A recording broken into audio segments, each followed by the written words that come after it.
Ration బండ్లు అనేది వచ్చే నెల నుంచి తీసేద్దామని చెప్పి అనుకుంటున్నారంట. తీసేద్దామని చెప్పేశారు కూడా.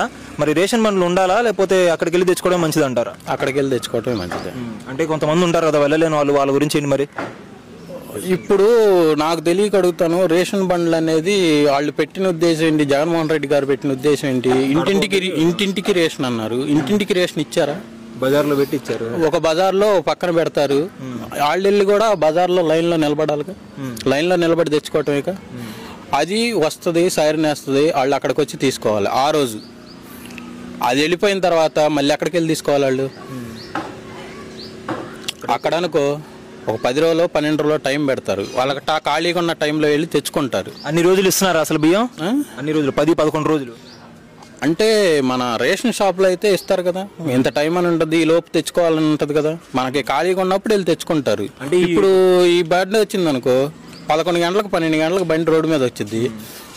పొలాలకు వెళ్ళి ఉంటారు, వాళ్ళకి రేషన్ ఎట్ట వచ్చింది? అది బారికి రోడ్డు మీద లైన్లో నిలబడాలా? దీని మీద రేషన్ షాప్కి వెళ్ళి తెచ్చుకోవటం రైట్ కదా.